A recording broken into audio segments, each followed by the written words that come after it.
Hi friends, ಹೇಗಿದ್ದೀರಾ?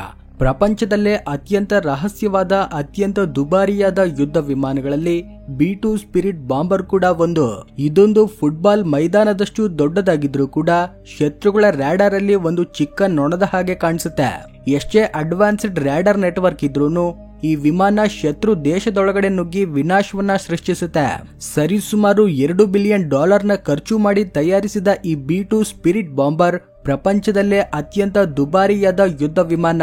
ಇತರೆ ಯುದ್ಧ ವಿಮಾನಗಳೊಂದಿಗೆ ಹೋಲಿಸಿ ನೋಡಿದ್ರೆ ಇದು ತುಂಬಾನೇ ನಿಶಬ್ದವಾಗಿರೋದೊಂದೇ ಅಲ್ಲದೆ ಹೀಟ್ ಸೀಕಿಂಗ್ ಮಿಸೈಲ್ ಗಳನ್ನ, ಇನ್ಫ್ರಾರೆಡ್ ಗೈಡೆಡ್ ಮಿಸೈಲ್ ಗಳನ್ನ ಸುಲಭವಾಗಿ ಮೋಸ ಮಾಡುತ್ತೆ.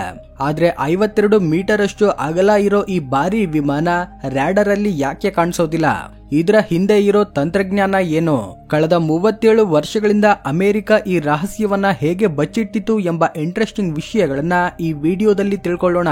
ಇದಕ್ಕಾಗಿ ವಿಡಿಯೋನ ಕೊನೆಯವರೆಗೂ ನೋಡಿ. ವಿಡಿಯೋ ಇಷ್ಟವಾದ್ರೆ ಲೈಕ್ ಮಾಡಿ.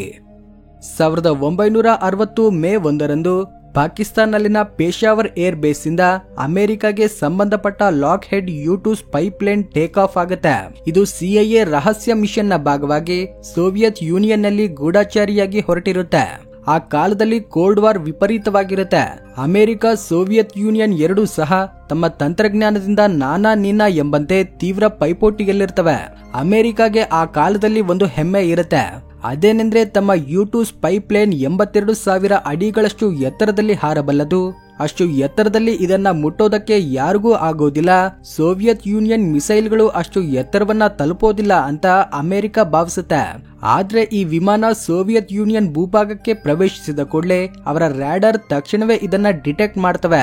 ಮೊದಲನೇದಾಗಿ ಸೋವಿಯತ್ ಸೇನೆ ಫೈಟರ್ ಜೆಟ್ ಗಳನ್ನ, ಮಿಸೈಲ್ ಗಳನ್ನ ಕಳಿಸುತ್ತೆ. ಆದ್ರೆ ಅಷ್ಟು ಎತ್ತರದ ಟಾರ್ಗೆಟ್ ನ ರೀಚ್ ಆಗಲು ಅವುಗಳಿಗೆ ಆಗೋದಿಲ್ಲ.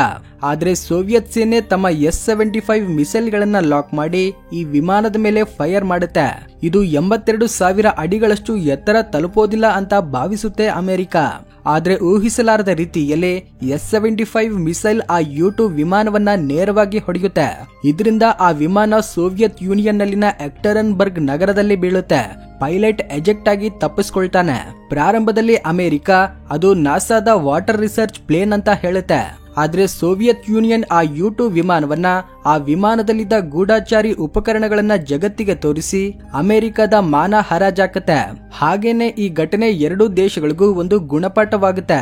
ಸೋವಿಯತ್ ಯೂನಿಯನ್ ತಮ್ಮ ರಕ್ಷಣಾ ವ್ಯವಸ್ಥೆಯ ಮೇಲೆ ಮತ್ತಷ್ಟು ನಿಗಾ ವಹಿಸುತ್ತೆ. ಇತ್ತ ಅಮೆರಿಕ ಮಾತ್ರ ರೇಡಾರ್ ಗಳಿಂದ ಅದೃಶ್ಯವಾಗುವ ಟೆಕ್ನಾಲಜಿ ಡೆವಲಪ್ ಮಾಡಲು ಪ್ರಾರಂಭಿಸುತ್ತೆ. ಆಗಿನವರೆಗೂ ಅಮೆರಿಕ ಹತ್ರ B-52 ಬಾಂಬರ್ಗಳು ಮಾತ್ರ ಇರ್ತವೆ. ಆದ್ರೆ ಈ U2 ಘಟನೆಯಾದ್ಮೇಲಿಂದ ವಿಮಾನಗಳು ಸೋವಿಯತ್ ಭೂಭಾಗದಲ್ಲಿ ಪ್ರವೇಶಿಸುವುದಕ್ಕೂ ಮುಂಚೆನೆ ಹೊಡೆದು ಹಾಕ್ತಾರೆ ಎಂಬ ವಿಷಯ ಸ್ಪಷ್ಟವಾಗುತ್ತೆ. 1976ಕ್ಕೆಲ್ಲ ಸೋವಿಯತ್ ಯೂನಿಯನ್ 100 ಕಿಲೋಮೀಟರ್ ಅಷ್ಟು ದೂರದಲ್ಲಿರೋ ವಿಮಾನಗಳನ್ನ ಕೂಡ ಹೊಡೆಯಬಲ್ಲ S-300 ನಂತಹ ಪವರ್ಫುಲ್ ಸರ್ಫೇಸ್ಡ್ ಏರ್ ಮಿಸೈಲ್ ಗಳನ್ನ ಅಭಿವೃದ್ಧಿ ಪಡಿಸುತ್ತೆ. ನಂತರ 1978ರಲ್ಲಿ America advanced technology bomber program ನ ಪ್ರಾರಂಭಿಸುತ್ತೆ. ಈ ಪ್ರೋಗ್ರಾಮ್ ನ ಉದ್ದೇಶ ಒಂದು ಅತ್ಯಾಧುನಿಕ ಬಾಂಬರ್ ನ ತಯಾರಿಸೋದು. ಅದು ಸೋವಿಯತ್ ಭೂಭಾಗಕ್ಕೆ ನುಗ್ಗಿ ರ್ಯಾಡರ್ ಕಣ್ಣು ತಪ್ಪಿಸಿ ಬಾಂಬ್ ಸ್ಫೋಟಿಸಿ ಸುರಕ್ಷಿತವಾಗಿ ಹಿಂತಿರುಗಿ ಬರಬೇಕು. ಈ ಸಾಧನೆಯನ್ನ ಮಾಡಿದ ಬಾಂಬರ್ನೇ B2 ಸ್ಪಿರಿಟ್ ಬಾಂಬರ್. 1989ರಲ್ಲಿ ಮೊದಲನೇ ಬಾರಿಗೆ ಇದು ಆಕಾಶದಲ್ಲಿ ಹಾರುತ್ತೆ. ಆದ್ರೆ ಪ್ರಪಂಚಕ್ಕೆ ಗೊತ್ತಾಗಿದ್ದು ಮಾತ್ರ 1997ರಲ್ಲಿ. ಈ B2 ಸ್ಪಿರಿಟ್ ಬಾಂಬರ್ ನ ಸ್ಪೆಷಲ್ ಆಗಿಸೋದು ಅದರ ಸ್ಟೀಲ್ತ್ ಸಾಮರ್ಥ್ಯ. ಈ ವಿಮಾನದ ಪ್ರತಿ ಭಾಗವನ್ನ ರೇಡಾರ್ ಸಿಗ್ನಲ್ಸ್ ಡಿಟೆಕ್ಟ್ ಮಾಡದ ಹಾಗೆ ಡಿಸೈನ್ ಮಾಡಿದ್ದಾರೆ. ರೇಡಾರ್ ಸಿಗ್ನಲ್ಸ್ ಈ ವಿಮಾನದ ಮೇಲೆ ಬಿದ್ದಾಗ ಅವು ಮರಳಿ ರೇಡಾರ್ಗೆ ಹೋಗೋದಿಲ್ಲ, ಬದಲಾಗಿ ಬೇರೆ ದಿಕ್ಕಲ್ಲಿ ರಿಫ್ಲೆಕ್ಟ್ ಆಗ್ತವೆ. ಈ ಡಿಸೈನ್ ಅಲ್ಲಿ ಫ್ಯೂಜ್, ಲೇಸ್, ಟೇಲ್ ನಂತಹ ಭಾಗಗಳು ಇರೋದಿಲ್ಲ, ಕೇವಲ ರೆಕ್ಕೆಗಳು ಮಾತ್ರ ಇರ್ತವೆ. ಸಾಧಾರಣ ವಿಮಾನಗಳಲ್ಲಿರೋ ಟೈಲ್ ಫಿನ್ ಗಳು ರ್ಯಾಡರ್ ಅಲ್ಲಿ ಸುಲಭವಾಗಿ ಕಾಣಿಸ್ತವೆ. ಆದ್ರೆ B2 ನಲ್ಲಿ ಈ ಟೈಲ್ ಫಿನ್ ಗಳನ್ನ ಪೂರ್ತಿಯಾಗಿ ತೊಲಗಿಸ್ತಾರೆ. ಇದರಿಂದ ಇದರ ಜಿಗ್ಜಾಗ್ ಡಿಸೈನ್ ರೇಡಾರ್ ಸಿಗ್ನಲ್ಸ್ ನ ಪೂರ್ತಿಯಾಗಿ ಬೇರೆ ದಿಕ್ಕಲ್ಲಿ ಕಳಿಸುತ್ತೆ. ಇಷ್ಟೇ ಅಲ್ಲದೆ B2 ವಿಮಾನದ ಮೇಲೆ ಒಂದು ರಹಸ್ಯ ಕೋಟಿಂಗ್ ಕೂಡ ಇರುತ್ತೆ. ಇದು ರೇಡಾರ್ ಸಿಗ್ನಲ್ಸ್ ನ 100% ಡಿಟೆಕ್ಟ್ ಮಾಡಿ ತಳ್ಳಿ ಹಾಕುತ್ತೆ. ಈ ಕೋಟಿಂಗ್ ವಿವರಗಳನ್ನ ಇಂದಿಗೂ ಅಮೆರಿಕ ರಹಸ್ಯವಾಗೇ ಇಟ್ಟಿದೆ. ಈ ಕೋಟಿಂಗ್ ಇಂದ B2 ವಿಮಾನ ರ್ಯಾಡರ್ ಅಲ್ಲಿ ಪೂರ್ತಿಯಾಗಿ ಅದೃಶ್ಯವಾಗುತ್ತೆ. ಇದರ ರ್ಯಾಡರ್ ಕ್ರಾಸ್ ಸೆಕ್ಷನ್ ಕೇವಲ 0.001 ಚದರ ಮೀಟರ್, ಅಂದ್ರೆ ಆಕಾಶದಲ್ಲಿ ಒಂದು ನೊಣವನ್ನ ನೋಡದಂತೆ. ಉದಾಹರಣೆಗೆ B-52 ಬಾಂಬರ್ ರ್ಯಾಡಾರ್ ಅಲ್ಲಿ ಒಂದು 2 BHK ಫ್ಲಾಟ್ ಅಷ್ಟು ದೊಡ್ಡದಾಗಿ ಕಾಣಿಸುತ್ತೆ. ಹಾಗೇನೆ F-15 ಒಂದು ಚಿಕ್ಕ ಕೋಣೆಯಷ್ಟು, JF-17 ಒಂದು ಸಿಂಗಲ್ ಬೆಡ್ ಅಷ್ಟು, ರಾಫೆಲ್ ಒಂದು ದೊಡ್ಡ ದಿಂಡಿನಂತೆ ಕಾಣಿಸುತ್ತೆ. ಆದ್ರೆ B-2 ಸ್ಪಿರಿಟ್ ಇವೆಲ್ಲಕ್ಕಿಂತ ತುಂಬಾ ದೊಡ್ಡದಾಗಿದ್ರು ಕೂಡ ರ್ಯಾಡರ್ ಅಲ್ಲಿ ಮಾತ್ರ ಕೇವಲ ಒಂದು ನೊಣದ ಗಾತ್ರದಲ್ಲಿ ಕಾಣಿಸುತ್ತೆ. B-2 ಸ್ಪಿರಿಟ್ ಬಾಂಬರ್ ಕೇವಲ ರ್ಯಾಡರ್ ಗಳಿಂದ ಮಾತ್ರವೊಂದೇ ಅಲ್ಲ, ಇನ್ಫ್ರಾರೆಡ್ ಹೀಟ್ ಸೀಕಿಂಗ್ ಮಿಸೈಲ್ ಗಳಿಂದ ಕೂಡ ತಪ್ಪಿಸಿಕೊಳ್ಳುತ್ತೆ. ಸಾಮಾನ್ಯವಾಗಿ ಏರ್ ಡಿಫೆನ್ಸ್ ಸಿಸ್ಟಮ್ ಗಳಲ್ಲಿ ಇನ್ಫ್ರಾರೆಡ್ ಸರ್ವೈಲೆನ್ಸ್ ಸಿಸ್ಟಮ್ ಇರುತ್ತೆ. ಇವು ಜೆಟ್ ಇಂಜಿನ್ ನಿಂದ ಬರೋ ಹೀಟ್ ನ ಗುರುತಿಸಿ ಮಿಸೈಲ್ ಗಳನ್ನ ಲಾಕ್ ಮಾಡ್ತವೆ. ಆದ್ರೆ B-2 ಇಂಜಿನ್ ಗಳು ವಿಮಾನದ ಬಾಡಿ ಒಳಗಡೆ ಅಡಗಿಕೊಂಡಿರ್ತವೆ. ಎಂಜಿನ್ ನಲ್ಲಿ ಕಂಪಲ್ಷನ್ ನಡೆದ ಮೇಲೆ ಏರ್ಪಡುವ ಬಿಸಿಯನ್ನ ನೇರವಾಗಿ ಹೊರಗಡೆ ಬಿಡೋದಿಲ್ಲ. ಬದಲಾಗಿ ಆ ಬಿಸಿಯಲ್ಲಿ ತಣ್ಣನೆಯ ಗಾಳಿಯನ್ನ ಸೇರಿಸಿ ಬಿಡುಗಡೆ ಮಾಡುತ್ತಾರೆ. ಇದರಿಂದ B-2 ಯಾವುದೇ ರೀತಿಯ ಹೀಟ್ ಸಿಗ್ನಲ್ಸ್ ನ ಬಿಡೋದಿಲ್ಲ.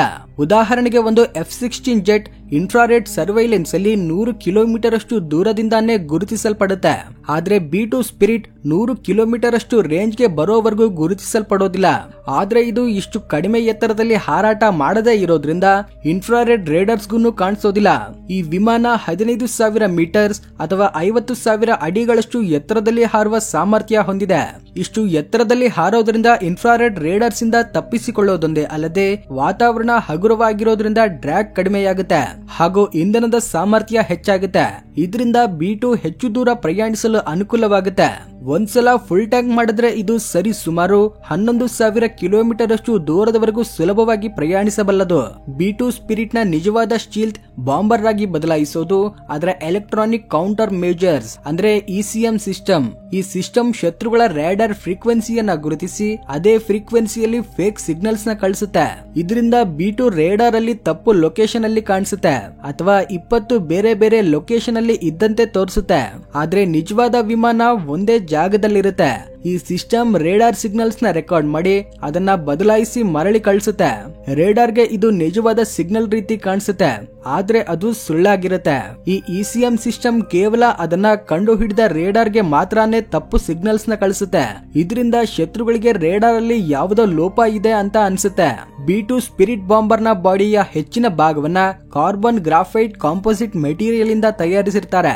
ಈ ವಿಮಾನದ ಪಾರ್ಟ್ ಗಳನ್ನ ಬಿಡಿ ಬಿಡಿಯಾಗಿ ತಯಾರಿಸಿ ಸ್ವಿಸ್ ವಾಚ್ ನಂತೆ ಖಚಿತವಾಗಿ ಅಸೆಂಬಲ್ ಮಾಡ್ತಾರೆ. ಇದು 18,000 kgಯಷ್ಟು ಬಾಂಬ್ ಗಳನ್ನ ಹೊತ್ತುಕೊಂಡು ಹೋಗಬಲ್ಲ ಸಾಮರ್ಥ್ಯವನ್ನ ಹೊಂದಿದೆ. ಅಂದ್ರೆ ಸರಿಸುಮಾರು 15 ಕಾರ್ಗಳ ತೂಕಕ್ಕೆ ಸಮ.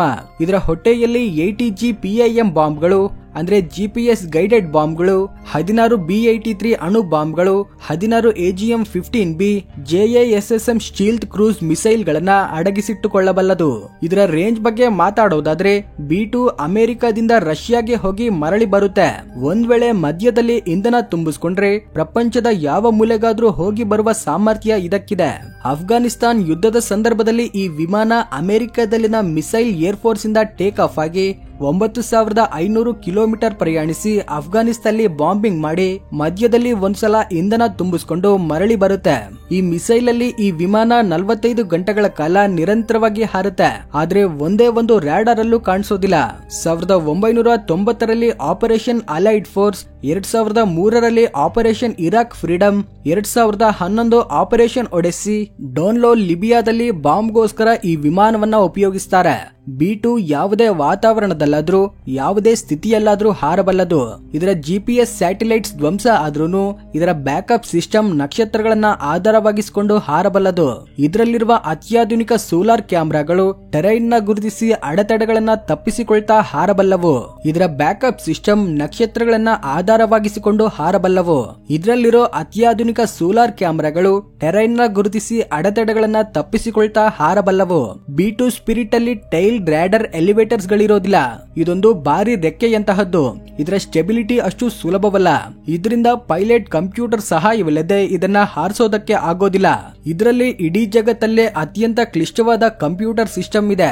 ಇದರಿಂದ ಇದು ರೋಲ್ ಪಿಚ್ ಮೂವ್ಮೆಂಟ್ ಗಳನ್ನ ನಿರಂತರವಾಗಿ ಸರಿಪಡಿಸುತ್ತಾ ಇರುತ್ತೆ.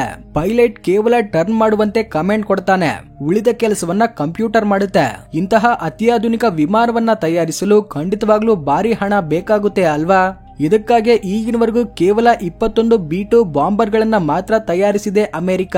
ಒಂದೊಂದು ವಿಮಾನದ ಬೆಲೆ $2 ಬಿಲಿಯನ್, ಅಂದ್ರೆ ಕೆಲವು ದೇಶಗಳ GDP ಗಿಂತಲೂ ಹೆಚ್ಚು. ಈ ಟೆಕ್ನಾಲಜಿಯನ್ನ ಮಾರಾಟ ಮಾಡುವ ಯೋಚನೆ ಕೂಡ ಅವರಿಗಿಲ್ಲ. ಈ ವಿಮಾನ 1 ಗಂಟೆ ಹೊತ್ತು ಹಾರಲು $2.5 ಲಕ್ಷ ನಷ್ಟು ಇಂಧನವನ್ನ ಖರ್ಚು ಮಾಡುತ್ತೆ. ಸಾಧಾರಣ ಕಮರ್ಷಿಯಲ್ ಜೆಟ್ ಗಂಟೆಗೆ $20,000 ನಷ್ಟು ಇಂಧನವನ್ನ ಮಾತ್ರ ಖರ್ಚು ಮಾಡುತ್ತೆ. B2 ಬಾಂಬರ್ ನ ಮೇಂಟೆನೆನ್ಸ್ ಸಾಧಾರಣ ವಿಮಾನದಂತಿರೋದಿಲ್ಲ. ಪ್ರತಿ ಬಾರಿ ಫ್ಲೈಟ್ ಆದ ನಂತರ ಇದನ್ನ ಸಾಫ್ಟ್ ವಾಶ್ ಮಾಡ್ತಾರೆ. ರಹಸ್ಯ ಸ್ಟೀಲ್ತ್ ಕೋಟಿಂಗ್ ಮತ್ತೆ ಅಪ್ಲೈ ಮಾಡ್ತಾರೆ. ವಿಮಾನದ ಬಾಡಿ ಮೇಲೆ ಚಿಕ್ಕ ಗೆರೆ ಕೂಡ ಇರಬಾರ್ದು. ಯಾಕಂದ್ರೆ ಒಂದು ಸೂಜಿಯಷ್ಟು ಚಿಕ್ಕ ಗೆರೆ ಇದ್ರೂನು ಅದರ ಸ್ಟೀಲ್ತ್ ಸಾಮರ್ಥ್ಯ ಹೋಗುತ್ತೆ. ಈ ವಿಮಾನ ಅಮೆರಿಕದ ಸಾಂಕೇತಿಕ ಅಧಿಪತ್ಯಕ್ಕೆ, ರಹಸ್ಯ ಶಕ್ತಿಗೆ ಸಂಕೇತ. ಈ ವಿಡಿಯೋ ಬಗ್ಗೆ ನಿಮ್ಮ ಅಭಿಪ್ರಾಯವನ್ನ ಕಮೆಂಟ್ಸ್ ಮುಖಾಂತರ ತಿಳಿಸಿ. ವಿಡಿಯೋ ಇಷ್ಟವಾಗಿದ್ರೆ ಲೈಕ್ ಮಾಡಿ, ಶೇರ್ ಮಾಡಿ. ಈ ರೀತಿ ಆಸಕ್ತಿಯಾದ ವಿಡಿಯೋಗಳಿಗೋಸ್ಕರ ನಮ್ಮ ಚಾನೆಲ್ ನ ಸಬ್ಸ್ಕ್ರೈಬ್ ಆಗಿ. Thanks for watching.